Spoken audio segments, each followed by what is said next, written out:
Abu Qudamah adalah seorang yang hatinya dipenuhi kecintaan akan jihad fisabilillah. Tak pernah ia mendengar akan jihad fisabilillah atau adanya perang antara kaum muslimin dengan orang kafir, kecuali ia selalu ambil bagian bertempur di pihak kaum muslimin. Suatu ketika, saat ia sedang duduk di Masjidil Haram, ada seseorang yang menghampirinya seraya berkata, "Hai Abu Qudamah, Anda adalah orang yang gemar berjihad di jalan Allah. Maka ceritakanlah peristiwa paling ajaib yang pernah kau alami dalam berjihad." "Baiklah, aku akan menceritakan bagi kalian," kata Abu Qudamah. "Suatu ketika, aku berangkat bersama beberapa sahabatku untuk memerangi kaum salibis di beberapa pos penjagaan dekat perbatasan. Dalam perjalanan itu, aku melalui kota Raqqah, sebuah kota di Irak dekat sungai Efrat. Di sana aku membeli seekor unta yang akan kugunakan untuk membawa persenjataanku. Di samping itu, aku mengajak warga kota lewat masjid-masjid untuk ikut serta dalam jihad dan berinfak fisabilillah. Menjelang malam harinya, ada orang yang mengetuk pintu. Tatkala aku bukakan, ternyata ada seorang wanita yang menutupi wajahnya dengan gaunnya. "Apa yang Anda inginkan?" tanyaku. "Andakah yang bernama Abu Qudamah?" katanya balik bertanya. "Benar," jawabku. "Andakah yang hari ini mengumpulkan dana untuk membantu jihad di perbatasan?" tanyanya kembali. "Ya, benar," jawabku. Maka wanita itu menyerahkan secari kertas dan sebuah bungkusan terikat. Kemudian ia berpaling sambil menangis. Pada kertas itu tertulis, "Anda mengajak kami untuk berjihad, namun aku tak sanggup untuk itu. Maka kupotong 2 buah kuncir kesayanganku, agar Anda jadikan sebagai tali kuda Anda. Kuharap bila Allah melihatnya pada kuda Anda dalam jihad, Dia mengampuni dosaku karenanya. Demi Allah, aku kagum atas semangat dan kegigihan wanita itu untuk ikut berjihad. Demikian pula dengan kerinduannya untuk mendapat ampunan Allah dan surganya," kata Abu Qudamah. Keesokan harinya, aku bersama sahabatku beranjak meninggalkan Raqqah. Tatkala kami tiba di benteng Maslamah bin Abdul Malik, tiba-tiba dari belakang ada seorang penunggang kuda yang memanggil-manggil, "Hai Abu Qudamah, tunggulah sebentar. Semoga Allah merahmatimu," teriak orang itu. "Kalian berangkat saja duluan, biar aku yang mencari tahu tentang orang ini," perintahku pada para sahabatku. Ketika aku hendak menyapanya, orang itu mendahuluiku dan mengatakan, "Segala puji bagi Allah yang mengizinkanku untuk ikut bersamamu dan tidak menolak keikutsertaanku. Apa yang kau inginkan?" tanyaku. "Aku ingin ikut bersamamu memerangi orang-orang kafir," jawabnya. "Perlihatkanlah wajahmu, aku ingin lihat. Kalau engkau memang cukup dewasa dan wajib berjihad, akan aku terima. Namun jika masih kecil dan tidak wajib berjihad, terpaksa kutolak," pintaku. Ketika aku menyingkap wajahnya, tampak olehku wajah yang putih bersinar bak bulan purnama. Ternyata ia masih muda belia, dan umurnya baru 17 tahun. "Wahai anakku, apakah engkau memiliki ayah?" tanyaku. "Ayahku terbunuh di tangan kaum salibis, dan aku ingin ikut serta bersamamu untuk memerangi orang-orang yang membunuh ayahku," jawabnya. "Bagaimana dengan ibumu? Masih hidupkah dia?" tanyaku lagi. "Ya," jawabnya. "Kembalilah ke ibumu dan rawatlah ia baik-baik, karena surga ada di bawah telapak kakinya," pintaku kepadanya. "Kau tak kenal ibuku?" tanyanya. "Tidak," jawabku. "Ibuku ialah pemilik titipan itu." "Titipan yang mana?" tanyaku. "Dialah yang menitipkan tali kuda itu," jawabnya. "Tali kuda yang mana?" tanyaku keheranan. Subhanallah, alangkah pelupanya Anda ini. Tidak ingatkah Anda dengan wanita yang tadi malam menyerahkan seutas tali kuda dan bingkisan? Ya, aku ingat, jawabku. Dialah ibuku. Dia menyuruhku untuk berjihad bersamamu dan mengambil sumpah dariku, supaya aku tidak kembali lagi, katanya. Ibuku berkata, wahai anakku, jika kamu telah berhadapan dengan musuh, janganlah kamu melarikan diri. Persembahkanlah jiwamu untuk Allah. Mintalah kedudukan di sisinya, dan mintalah agar engkau ditempatkan bersama ayah dan paman-pamanmu di surga. Jika Allah mengaruniamu mati syahid, maka mintalah syafaat bagiku. Kemudian ibuku memelukku, lalu mengangkat kepalanya ke langit seraya berkata, Ya Allah, ya Ilahi, inilah putraku, buah hati dan belahan jiwaku. Kupersembahkan ia untukmu, maka dekatkanlah ia dengan ayahnya. Aku benar-benar takjub dengan anak ini, kata Abu Qudamah. Lalu anak itu pun segera menyela. Karenanya, kumohon atas nama Allah, janganlah kau halangi aku untuk berjihad bersamamu. Insya Allah, aku asyahid, putra asyahid. Aku telah hafal Al-Quran. Aku juga pandai menunggang kuda dan memanah. Maka janganlah meremehkanku hanya karena usiaku yang masih belia. Kata anak itu memelas.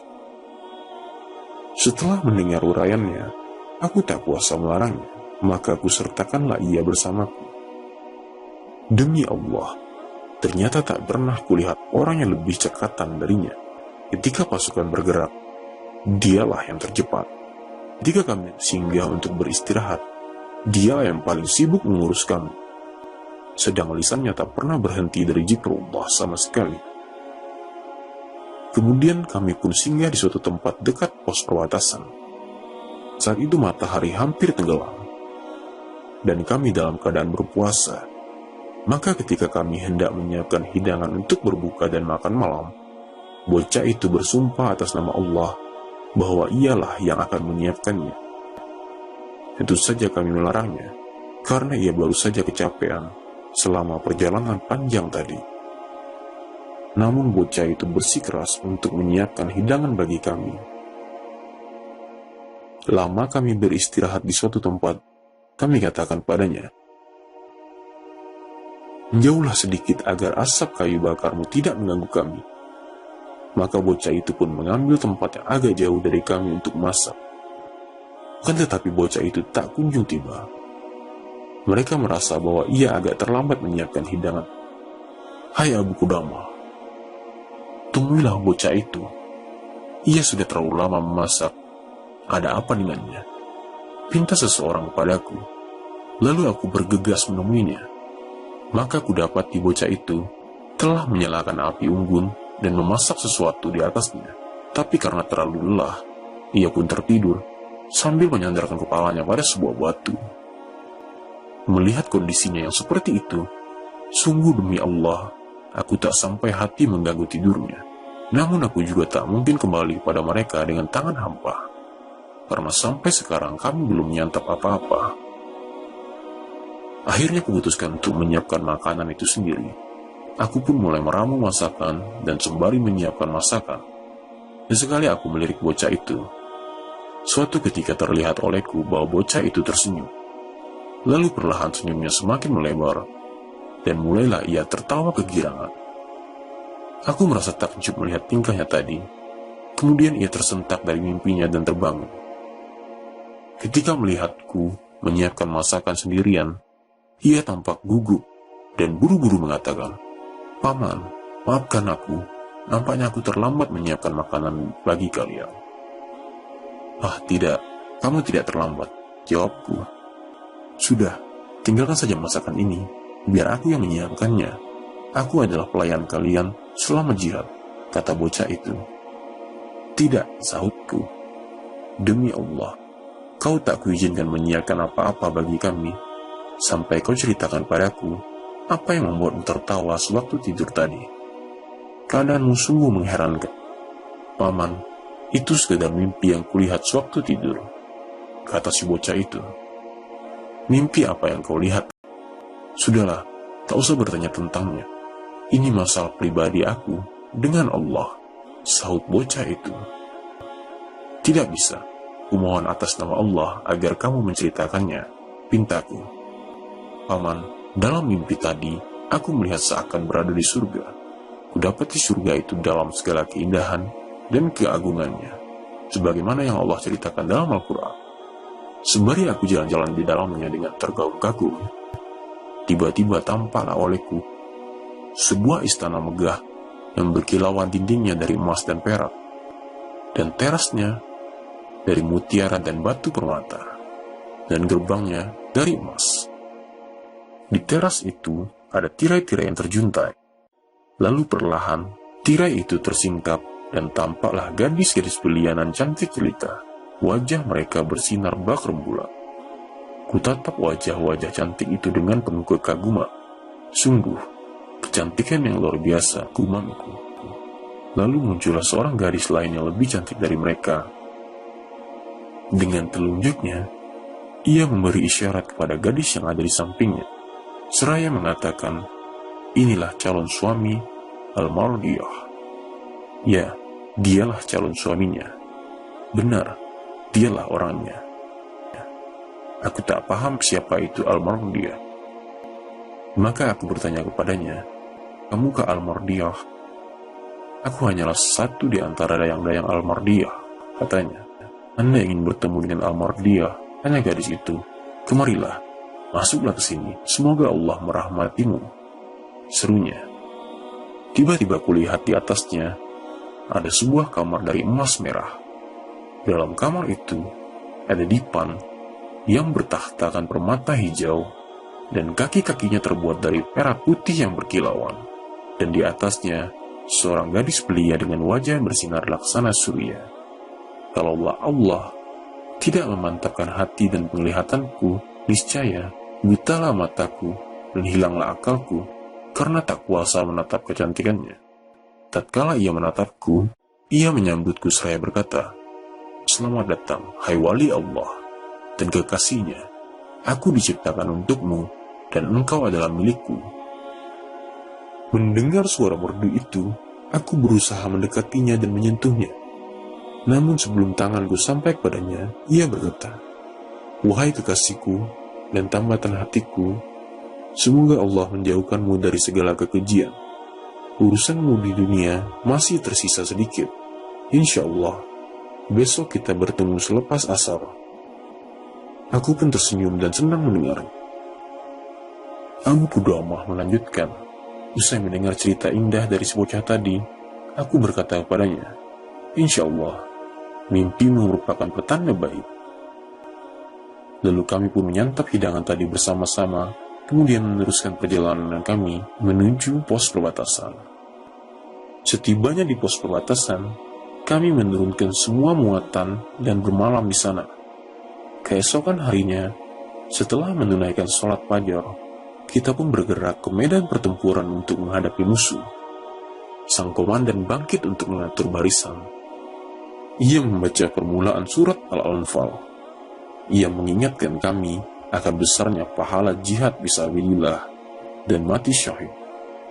Sembari terus mengobarkan semangat jihad kaum muslim, Abu Qudamah mengisahkan, tatkala ku perhatikan orang-orang di sekitarku, ku dapati masing-masing dari mereka mengumpulkan sanak kerabatnya di sekitarnya. Adapun si bocah itu tak punya ayah yang memanggilnya, atau paman yang mengajaknya, dan tak pula saudara yang mendampinginya. Aku pun terus mengikuti dan memperhatikan gerak-geraknya. Lalu tampaklah olehku bahwa ia berada di barisan terdepan. Maka segera aku kejar dia. Kusibak barisan demi barisan hingga sampai padanya. Kemudian aku berkata, "Wahai anakku, adakah engkau memiliki pengalaman berperang?" "Tidak pernah, ini justru pertempuranku yang pertama kali melawan orang kafir," jawab si bocah. "Wahai anakku, sesungguhnya perkara ini tidak segampang yang kau bayangkan. Ini adalah peperangan, sebuah pertumpahan darah di tengah gerincingnya pedang, ringkikan kuda, dan hujan panah. Wahai anakku, sebaiknya engkau ambil posisi di belakang saja. Jika kita menang, kau pun ikut menang. Namun jika kita kalah, kau tak jadi korban pertama," pintaku padanya. "Paman, apa engkau menginginkan ku jadi penghuni neraka?" tanyanya. "Auzubillah, sungguh Bukan begitu. Kita semua tidak berada di medan jihad seperti ini kecuali karena lari dari neraka dan memburu surga, jawabku. Lalu kata si bocah, sesungguhnya Allah berfirman, hai orang-orang beriman, apabila kamu bertemu orang-orang yang kafir yang sedang menyerangmu, maka janganlah kamu membelakangi mereka atau mundur.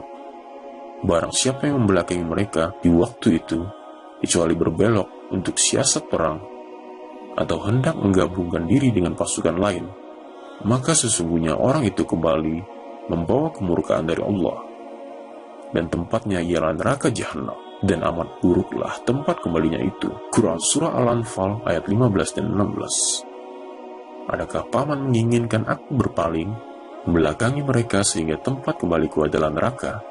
Tanya si bocah itu. Aku pun heran dengan kegigihannya dan sikapnya yang memegang teguh ayat tersebut. Kemudian aku berusaha menjelaskan, wahai anakku, ayat itu maksudnya bukan seperti yang kau katakan. Namun tetap saja ia bersikeras, tak mau pindah ke belakang. Aku pun menarik tangannya secara paksa, membawa ke akhir barisan. Namun ia justru menarik lengannya kembali seakan ingin melepaskan diri dari genggamanku. Lalu perang pun dimulai, dan aku terhalang oleh pasukan berkuda darinya. Dalam kancah pertempuran itu, terdengarlah derap kaki kuda, diiringi gemerincing pedang dan hujan panah. Lalu mulailah kepala-kepala berjatuhan satu persatu. Bau anyir darah tercium di mana-mana. Tangan dan kaki bergelimpangan, dan tubuh-tubuh tak bernyawa tergeletak bersimbah darah. Demi Allah, perang itu telah menyibukkan tiap orang akan dirinya sendiri dan melalaikan orang-orang lain.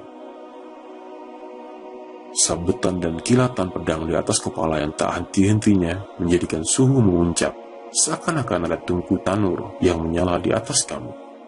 Perang pun kian memuncak. Kedua pasukan bertempur habis-habisan hingga matahari tergelincir dan masuk waktu zuhur. Ketika itulah Allah berkenaan menganugerahkan kemenangan bagi kaum muslimin, dan pasukan salib lari tunggang langgang. Setelah mereka terpukul mundur, aku berkumpul bersama beberapa orang sahabatku untuk menunaikan sholat zuhur. Selepas sholat, mulailah masing-masing dari kita mencari sanak keluarganya di antara para korban. Sedangkan si bocah, maka tak seorang pun yang mencarinya atau menanyakan kabarnya. Maka kukatakan dalam hati, aku harus mencarinya dan menyelidiki keadaannya. Barangkali ia terbunuh, terluka, atau jatuh dalam tawanan musuh. Aku pun mulai mencarinya di tengah para korban. Aku menoleh ke kanan dan ke kiri, kalau-kalau ia terlihat olehku. Di saat itulah aku mendengar ada suara lirih di belakangku yang mengatakan, saudara-saudara, tolong panggilkan pamanku Abu Qudamah kemari. Panggilkan Abu Qudamah kemari. Aku menoleh ke arah suara tadi. Ternyata tubuh itu ialah tubuh si bocah, dan ternyata puluhan tombak telah menusuk tubuhnya. Ia babak belur, terinjak pasukan berkuda. Dari mulutnya keluar darah segar. Dagingnya tercabik-cabik dan tulangnya remuk total. Ia tergeletak seorang diri di tengah padang pasir. Maka aku segera bersimpuh di hadapannya dan berteriak sekuat tenaga, akulah Abu Qudamah. Aku ada di sampingmu.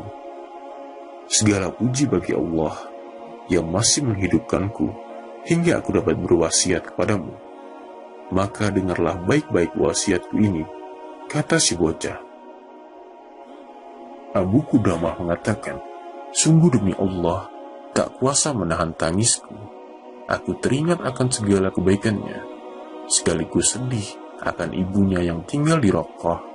Tahun lalu ia dikejutkan dengan kematian suami dan saudara-saudaranya, lalu sekarang dikejutkan dengan kematian anaknya. Aku menyingsingkan sebagian kainku, lalu mengusap darah yang menutup wajah polos itu. Ketika ia merasakan sentuhan, ia berkata, paman, usaplah darah dengan pakaianku, dan janganlah kau usap dengan pakaianmu. Demi Allah, aku tak kuasa menahan tangisku, dan tak tahu harus berbuat apa. Saat kemudian bocah itu berkata dengan suara lirih, paman, berjanjilah bahwa sepeninggalanku nanti, kau akan kembali ke Raqqah dan memberi kabar gembira bagi ibuku bahwa Allah telah menerima hadiahnya. Anaknya telah gugur di jalan Allah dalam keadaan maju dan pantang mundur. Sampaikan pula padanya, jikalau Allah menakdirkanku sebagai syuhada, akan kusampaikan salamnya untuk ayah dan paman-pamanku di surga. Paman, aku khawatir kalau nanti ibu tak mempercayai ucapanku. Maka ambillah pakaianku yang berlumuran darah ini, karena bila ibu melihatnya, ia akan yakin bahwa aku telah terbunuh, dan insya Allah kami bertemu kembali di surga. Paman, setibanya engkau di rumahku, akan kau dapati seorang gadis kecil berumur 9 tahun. Ia adalah saudariku. Tak pernah aku masuk ke rumah, kecuali ia sambut dengan keceriaan, dan tak pernah aku pergi kecuali diiringi isak tangis dan kesedihannya. Ia sedemikian kaget ketika mendengar kematian ayah tahun lalu, dan sekarang ia akan kaget mendengar kematianku. Ketika melihatku mengenakan pakaian sapar, ia berkata dengan berat hati, "Kak, jangan kau tinggalkan kami lama-lama, segeralah pulang." Paman, jika engkau bertemu dengannya, maka hiburlah hatinya dengan kata-kata yang manis. Katakan padanya bahwa kakakmu mengatakan, Allah lah yang akan menggantikanku mengurusmu. Abu Qudamah melanjutkan, kemudian bocah itu berusaha menguatkan dirinya, namun nafas mulai sesak dan bicaranya tak jelas. Ia berusaha kedua kalinya untuk menguatkan dirinya dan berkata, Paman, demi Allah, mimpi itu benar. Mimpi itu sekarang menjadi kenyataan. Demi Allah, saat ini aku benar-benar sedang melihat Al-Mardiyah dan mencium bau wanginya. Lalu bocah itu mulai sekarat, dahinya berkeringat, napasnya tersengal-sengal, dan kemudian wafat di pangkuanku. Abu Qudamah berkata, maka kulepaslah pakaianku yang berlumuran darah, lalu kuletakkanlah dalam sebuah kantong. Kemudian kukebumikan dia. Usai mengebumikannya, keinginan terbesarku ialah segera kembali ke Raqqah, menyampaikan pesannya kepada ibunya. Maka aku pun kembali ke Raqqah. Aku tak tahu siapa nama ibunya dan di mana rumah mereka. Tatkala aku menyusuri jalan-jalan di Raqqah, tampak olehku sebuah rumah. Di depan rumah itu ada gadis kecil berumur 9 tahun yang berdiri menunggu kedatangan seseorang. Ia melihat-lihat setiap orang yang berlalu di depannya. Tiap kali melihat orang yang baru datang dari berpergian, ia bertanya, Paman, Anda datang dari mana? Aku datang dari jihad, kata lelaki itu. Kalau begitu kakakku ada bersamamu? Aku tak kenal siapa kakakmu, kata lelaki itu sambil berlalu. Lalu lewatlah orang kedua dan tanyanya, Anda datang dari mana? Aku datang dari jihad, jawabnya. Kakakku ada bersamamu? Tanya gadis itu. Aku tak kenal siapa kakakmu, jawabnya sambil berlalu. Lalu lewatlah orang ketiga, keempat, dan demikian seterusnya. Lalu setelah putus asa menanyakan saudaranya, gadis itu menangis sambil tertunduk dan berkata, mengapa mereka semua kembali, tapi kakakku tak kunjung kembali? Melihat seperti itu, aku pun datang menghampirinya.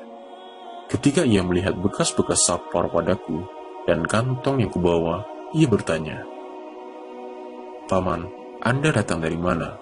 Aku datang dari jihad, jawabku. Kalau begitu, kakakku ada bersamamu? Tanyanya.